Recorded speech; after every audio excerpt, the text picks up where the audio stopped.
Tudo sobre inelegibilidade reflexa.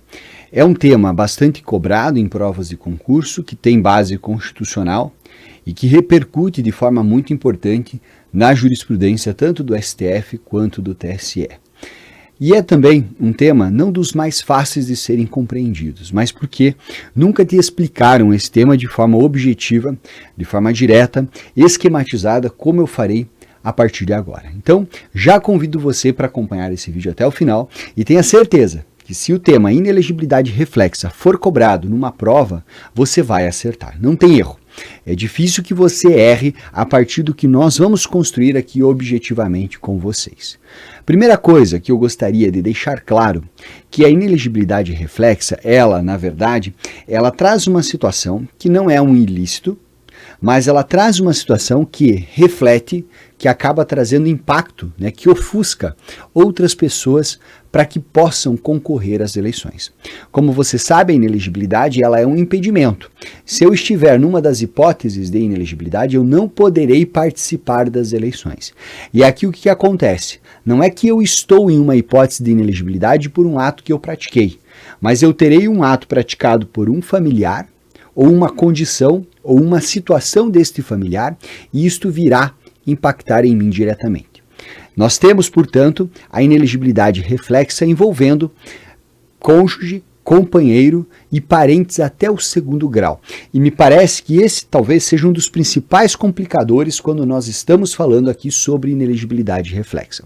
Eu trouxe aqui para vocês uma imagem que eu peguei na internet e ela mostra a organização aqui de uma escala de graus de nível de parentesco e nós vamos compreender quem seriam, segundo o artigo 14, parágrafo 9º da nossa Constituição Federal, esses parentes consanguíneos ou afins até o segundo grau, que serão afetados reflexamente pela inelegibilidade. Olha só. Primeira coisa, vai aparecer em prova terceiro grau, vai estar errado. Vai aparecer em prova que afeta apenas parentes consanguíneos, está errado. Afeta tanto parentes consanguíneos quanto parentes afins. E aí, pessoal, vejam só. Eu vou sair um pouquinho aqui da nossa tela para ficar maior e melhor a visualização para vocês. Eu vou considerar aqui você. Esse você aqui que eu estou marcando de verde nesse momento é o sujeito que está ali ocupando um cargo político eletivo. E não é qualquer cargo político eletivo, nós já vamos chegar nesse detalhe aqui com vocês. Mas, por enquanto, tem um sujeito ocupando um cargo político eletivo. Quem serão os parentes até o segundo grau deste sujeito? Vamos lá? Para a contagem aqui dos graus de parentesco, eu tenho que basicamente contar essas setas que estão aparecendo aqui. Então, você vai lá para o seu pai e para sua mãe, você vai ter o quê? Você vai ter uma relação de primeiro grau. Para os seus avós, você vai ter uma relação de segundo grau. Ok? Eu vou apagar isso porque isso é muito simples, tá? Eu não preciso ficar me preocupando, porque é simplesmente você ter esta visualização e aí você vai matar na hora da sua prova. Então, o que eu vou fazer? Eu vou pegar um marca-texto e nós vamos aqui destacar quem serão esses parentes até o segundo grau. Pai e mãe, com certeza. Os avós, com absoluta certeza, também o são. Nós temos um pouco para baixo aqui os filhos e os netos. Então, nesse caso, na medida em que nós vamos marcando aqui, nós já sabemos que, caso eu ocupe determinado cargo político eletivo, eu reflexamente impedirei a candidatura dos meus pais, dos meus avós, dos meus filhos e dos meus netos. Tem que olhar um pouquinho mais para o lado. E aí você volta comigo. Como pai e mãe é primeiro, isso vai afetar a quem? Vai afetar os tios. Então, tios serão parentes de segundo grau e também não poderão concorrer aqui por inelegibilidade reflexa. E aí uma questão tradicional de prova. E os primos? Não entram, são primos, são parentes de terceiro grau. E a inelegibilidade ela vem limitada até o segundo grau. Então, eles estão de boa, ok? Vamos lá. Vou aproveitar, inclusive, para pegar uma caneta verde aqui. E em relação aos primos, não tem problema. Em relação aos irmãos, nós temos aqui uma limitação, com certeza também. Ótimo. Eu olhei aqui na parte da consanguinidade, agora eu vou olhar em relação à parte dos parentes por afinidade. Aí você tem cônjuge e companheiro que não é parente, que fique bem claro, tanto é que ali a Constituição fala que afeta cônjuge ou companheiro e parentes até o segundo grau, e aí nós temos que continuar na contagem, né? Pais do cônjuge, primeiro grau, pais do cônjuge aqui nós temos os sogros, certo? E os avós do cônjuge também. Os filhos do cônjuge, eventual enteado, também será afetado, e nós temos ainda os irmãos do cônjuge sendo afetados também aqui pela inelegibilidade. Então, portanto, pessoal, você terá aqui como inelegíveis, vejam só, toda essa galera que está marcada de azul. E aí, para ficar mais fácil ainda para vocês, eu vou listar aqui e nominar quem são essas pessoas. Perfeito? Vejam só, nós teremos então inelegíveis os filhos, nós teremos inelegíveis os netos, também os avós, ou vou até apagar aqui os avós para eu manter uma certa ordem, né? Vou colocar antes os pais, os avós, ainda teremos os irmãos, os tios. Serão também inelegíveis, né? Cônjuge, e aí o companheiro, inelegíveis, cunhado, será inelegível o enteado ou enteados, certo? E também os sogros. Ok? Então todos esses são inelegíveis aqui, né? São parentes, né? E aqui ainda não estou olhando propriamente a inelegibilidade, mas serão parentes até o segundo grau e, portanto, serão afetados. Ok. Um outro ponto preliminar à compreensão, e veja, eu estou fazendo uma análise em que primeiro eu estou quebrando as informações, né? Colocando as peças na mesa, depois nós vamos juntar. Perfeito? Olha só. Outro ponto interessante aqui na nossa análise é o seguinte: essa inelegibilidade, ela se dá dentro daquele conceito de circunscrição. Então vamos lá, eu estou com o mapa do Brasil aqui. Eu vou olhar para o cargo que ocupa o sujeito que vai gerar a inelegibilidade reflexa e eu vou me perguntar, qual é a sua circunscrição?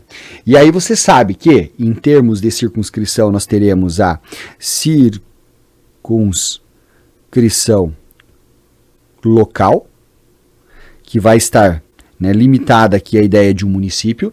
Nós teremos a circunscrição, né, regional,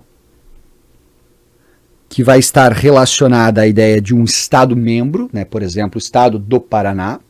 E nós temos a circunscrição federal, que vai abranger o território todo. Ok? Beleza. Vamos exemplificar. Vamos supor que eu esteja falando da circunscrição no estado do Paraná, certo? Então, estou aumentando aqui para olhar o estado do Paraná. O sujeito, ele ocupa um cargo político eletivo aqui. Ele vai afetar, por inelegibilidade reflexa, todos aqueles que quiserem concorrer dentro do estado. Tá? Então, toda a região do estado aqui será afetada. Agora, não haverá problema nenhum de, eventualmente, né, ainda que eu tenha um parente de segundo grau, querendo concorrer no estado de Minas, querendo concorrer no estado do Amazonas, querendo concorrer, sei lá, no estado aqui do Piauí, no Rio Grande do Sul, ok? Então eu tenho que olhar sempre para a ideia e sempre para o conceito de circunscrição. Esse é um outro ponto importante, principalmente quando você se deparar com uma questão que traga um caso concreto. Tá? É um conceito simples. Ok. Agora, pessoal, eu chego basicamente no terceiro elemento que faz o fecho, né, do que é essa inelegibilidade para fins de nosso estudo. E aí, eu vou trazer uma tela em branco aqui com vocês e vou relembrar os nossos sistemas eleitorais. Quando nós falamos sobre sistemas eleitorais, o que nós temos?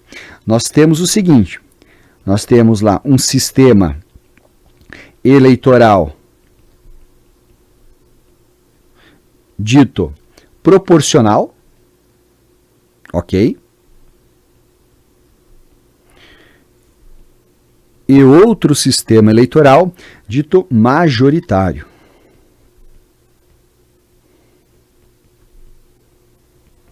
E aí não sei se você lembra, mas a gente revisa aqui rapidamente.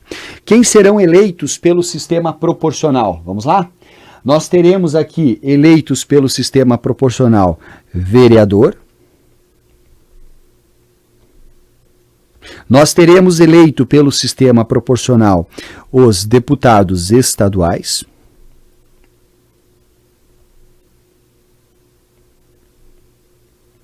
E eventualmente distritais, os deputados federais. Cuidado com os senadores, né? Porque você tem de colocar senador aqui, mas não. Ele vai ser eleito pelo voto majoritário. E nós teremos aqui, né, eleitos pelo sistema majoritário quem? O prefeito e naturalmente o seu vice, o governador,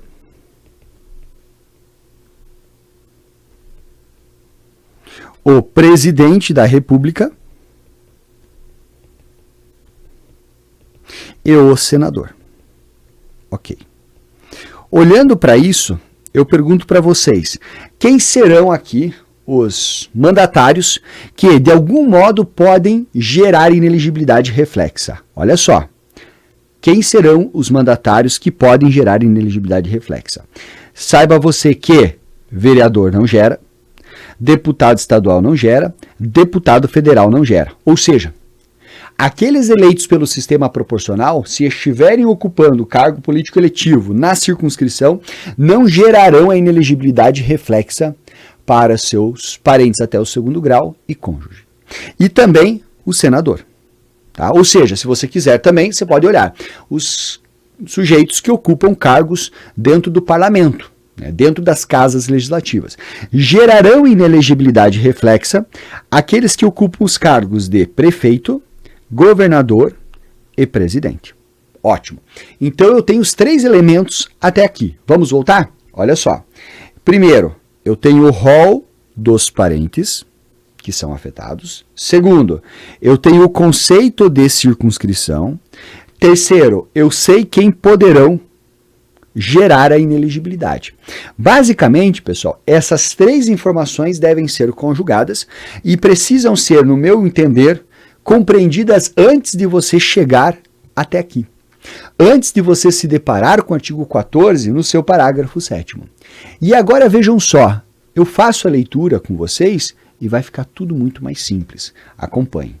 São, vejam bem, só voltar aqui para minha tela, são inelegíveis no território de jurisdição do titular, então o conceito de circunscrição está aqui dentro do território de jurisdição do titular, ok?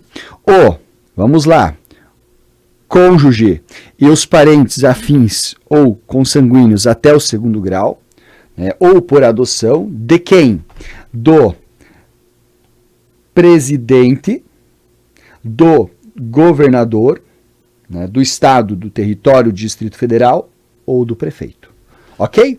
Então, basicamente, nós temos aqui os 3 elementos colocados.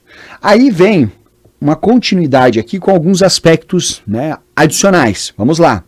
Ou de quem os houver substituído dentro dos 6 meses anteriores ao pleito. Por quê, pessoal? É importante que você entenda que nós temos o cargo de prefeito e de vice. O vice poderá, né, substituir eventualmente o prefeito, isso não vai gerar inelegibilidade reflexa, um entendimento que já está consolidado no âmbito do STF, ou ele poderá sucedê-lo. E aí substituí-lo nos últimos meses, ali, no último ano, nos últimos anos do mandato. E ele assume o cargo, assume a titularidade. Nesse caso, por mais que ele tenha sido eleito inicialmente como vice, ele se tornou titular. Então ele vai gerar essa inelegibilidade, se eventualmente essa substituição tiver acontecido nos 6 meses anteriores ao pleito. Ok? Perfeito? Porque vamos lá, vamos supor que ele teve um problema, ficou 1 ano fora, mas lá no segundo ano do mandato. Não está no final do pleito aqui, não está 6 meses antes das eleições, então não tem problema. O problema se dá caso ele esteja ocupando nos últimos 6 meses, tá? E Importante nesse ponto, eu até discuti com vocês qual é o objetivo da inelegibilidade reflexa. É impedir que o sujeito que ocupe cargos dentro do Poder Executivo valha-se da influência ou dos holofotes, das entrevistas perante a mídia, para quê? Para ancorar um parente para chegar até o poder. Isso seria o quê? Abuso de poder econômico. E o principal foco das inelegibilidades é vedar justamente essas situações de abuso. Garantir moralidade, garantir legitimidade ao pleito eleitoral e evitar, portanto, situações de abuso de poder econômico e aqui, claro, de abuso de poder político, porque o sujeito é prefeito e ele fica lá, direcionando a atenção para a esposa dele que quer se candidatar, por exemplo. Ok? Portanto, tá ali. Outro ponto interessante aqui é o seguinte, que diz a nossa redação do texto constitucional. Salvo se já for titular de mandato eletivo e estiver candidato à reeleição. E aí eu convido você a pensar um pouco comigo sobre esse caso. Olha só, vamos supor que eu, Ricardo, sou prefeito e minha esposa vereadora. Nós concorremos juntos pela primeira vez numa eleição municipal. Ela ganhou para vereadora, eu ganhei para prefeito. Na época não tinha impedimento de um em relação ao outro, porque éramos dois ninguém, certo? Aí eu fui eleito prefeito e ela eleita vereadora. Quando chegou próximo do final do nosso mandato, eu concorri à reeleição e eu era ocupante de cargo dentro do Poder Executivo Municipal. E pela regra que nós vimos, eu gero a inelegibilidade reflexa do meu cônjuge parentes até o 2º grau. Portanto, ela não poderia, mas como ela já era ocupante do cargo de vereadora e está concorrendo à reeleição, aí não tem problema. Ok? Então vejam, pessoal, basicamente quando nós falamos aqui sobre inelegibilidade reflexa, são essas as informações que você precisa saber. Ah, professor, mas eu sei que tem bastante coisa sobre jurisprudência. Eu sei também. E aí eu trato com vocês agora sobre os entendimentos jurisprudenciais relevantes aqui a respeito da matéria. E aqui não tem jeito, eu vou colocar o entendimento, você vai vir comigo na tela, a gente faz uma rápida leitura do entendimento e tiramos as nossas conclusões. Vamos lá. A súmula 6 do TSE vem nos dizer o quê? Que são inelegíveis para o cargo de chefe do Executivo o cônjuge e o parente indicados no parágrafo 7º do artigo 14 do titular do mandato, salvo, ou seja, nós temos algumas exceções construídas aqui jurisprudencialmente. Veja só, se este reelegível tenha, olha só, falecido, renunciado ou se afastado definitivamente em até 6 meses antes do pleito. Se eventualmente eu tinha a regra de que o sujeito, se ele não estiver ocupando o cargo nos últimos 6 meses, não gera inelegibilidade, então se eventualmente o sujeito se afastou definitivamente 6 meses antes, ele quebrou a inelegibilidade reflexa, quebrou o espelho. Não gera o reflexo sobre o seu cônjuge parentes até o 2º grau. O mesmo se dá caso nós tenhamos uma situação de renúncia até 6 meses antes ou de falecimento.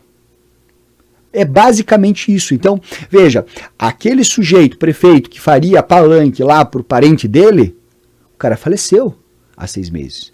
O cara renunciou, o cara, ele se afastou definitivamente do cargo. Por isso, nós temos aqui que essa súmula 6, ela simplesmente traz algumas exceções, mas ela, na verdade, só explicita melhor o entendimento do dispositivo constitucional. E aí eu trago para vocês um entendimento decorrente de um recurso extraordinário. Olha só, a inelegibilidade do 14º da Constituição, ela, veja só, não alcança o cônjuge supérstite, sobrevivente, viúvo, tá? E o cônjuge supérstite é o cônjuge sobrevivente ou viúvo, ok? Quando o falecimento tiver ocorrido no primeiro mandato, com regular sucessão do vice-prefeito e tendo em conta a construção de um novo núcleo familiar. A súmula vinculante 18 do STF não se aplica aos casos de extinção do vínculo conjugal pela morte de um dos cônjuges, que nós já vamos analisar essa súmula vinculante. O que eu quero que você entenda aqui? E aqui nós acabamos por conjugar nessa regra um outro entendimento que é a vedação às sucessivas reeleições, que hoje se aplica por entendimento ao núcleo familiar como um todo. Olha que interessante. Se eu, Ricardo, estou no meu primeiro mandato, certo? Primeiro mandato, e venho falecer, independentemente de quando eu vier a falecer, a minha esposa pode concorrer à reeleição. Ou melhor, pode concorrer à eleição na qualidade até de prefeita. Porque eu estou no primeiro mandato e seria um segundo mandato familiar. O que não é possível é eu estar no segundo mandato, ainda que eu venha a falecer 6 meses antes e rompa com a inelegibilidade reflexa, ela se verá impedida de ocupar o cargo político eletivo agora. Por quê? Não por conta da inelegibilidade reflexa, essa ficou quebrada 6 meses antes, mas por conta de uma nova assunção dentro do mesmo núcleo familiar. Serão 2 mandatos por mim, um terceiro por ela. Ok? E aí não pode, segundo construção trazida aqui nesse RE. Eu avanço com vocês e nós damos uma olhada agora na súmula 12, que diz: são inelegíveis no município desmembrado e ainda não instalado o cônjuge, né? E aqui nós estamos falando de município desmembrado, o cônjuge e os parentes consanguíneos ou afins até o 2º grau ou por adoção do prefeito do município mãe ou de quem os tenha substituído dentro dos 6 meses anteriores ao pleito, desde que, ou salvo se, já titular de mandato eletivo. Aqui a regra ela é bem interessante, pensa só, vou até largar a caneta aqui. Eu tenho um município aqui representado pelas minhas 2 mãos juntas. E, naturalmente, esse município tem prefeito, tem lá vereadores, mas eu tenho prefeito. E aí esse município ele é desmembrado, mas ele ainda não foi instalado, né? Você vai ter 2 municipalidades agora. Esse prefeito aqui, vamos supor que ficou o A, o município A era grandão, agora ficou um pouco menor e tem o B, porque ele foi desmembrado. O prefeito do município A gera inelegibilidade dentro da circunscrição aqui, não gera? Gera. E gera inelegibilidade aqui também. Certo? É isso que está sendo dito. Naturalmente o faz por quê? Porque essa influência que ele teve durante o período que o município ele era grandão, ela vai se manter ou se manterá aqui ao município desmembrado ainda não instalado. Vamos supor que a instalação se dê com as eleições que estão por vir. É isso que trata a súmula 12. E aí a súmula vinculante número 18, por sua vez, nos dirá o que você vai ver na tela aqui comigo. A dissolução da sociedade ou do vínculo conjugal no curso do mandato não afasta a inelegibilidade prevista no parágrafo 7º do artigo 14 da nossa Constituição. Queridos, aqui é uma outra pegada, né, que quer evitar uma verdadeira sacanagem, né? Pensa só. O sujeito está lá ocupando o cargo político eletivo, tem sua esposa, sabe da inelegibilidade reflexa e fala: vamos fazer uma coisa? Vamos romper o casamento, vamos nos divorciar. A gente faz um divórcio aqui, pelo menos para inglês ver, né? Continuamos, né, materialmente casados, mantemos a nossa relação, mas a gente se separa, porque aí a gente quebra a inelegibilidade reflexa. O que diz a súmula vinculante 18? Olha, se isso acontecer no curso do mandato, não gera o efeito de romper com a inelegibilidade para as eleições subsequentes. É basicamente isso que nós temos. Ok? Portanto, pessoal, está aí para vocês o entendimento, né, ou os entendimentos jurisprudenciais a respeito da inelegibilidade reflexa. E, para fazer o fecho, eu volto novamente aqui na nossa tela com o dispositivo constitucional. Chegou na hora da prova, questão sobre inelegibilidade, qual que é o seu raciocínio? Primeiro, você vai lembrar do conceito de circunscrição. Segundo, você vai lembrar dos parentes até o 2º grau, cônjuge ou companheiro, abrangendo até relações homoafetivas, ok? Depois, você vai lembrar que isso só se dá em relação aos ocupantes do cargo no sistema majoritário executivo, certo? Prefeito, governador e presidente da República. Ok. E aí vai gerar o reflexo lá. A não ser que já seja ocupante de cargo político eletivo, ok? Né? A não ser que nós tenhamos a renúncia, a morte, né, o afastamento definitivo 6 meses antes, só que cuidando para não representar o 3º mandato familiar. Galerinha, com essas informações você não erra, tá? Espero que você tenha gostado.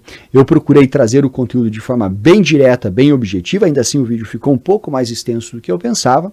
E agora eu quero o seu feedback, se você gostou mesmo. Se ficou legal, né? Deixa o seu joinha, coloca o seu comentário aqui embaixo, diga, professor, não ficou tão claro aqui, ou ficou legal, enfim, eu preciso saber. Isso será muito importante para que eu possa fazer vídeos muito didáticos. Eu acho assim, um dos grandes problemas que nós temos hoje em termos de aulas, né, em conteúdos, né, por um professor, é a capacidade dele ser didático. Eu não sou perfeito, mas eu tento, com o feedback que eu recebo de vocês aqui, sempre dar um passozinho adiante. Então, para mim, isso é um laboratório para que eu possa a cada dia melhorar. Muito obrigado, um forte abraço, um beijo no coração de todos e a gente se vê. Até mais!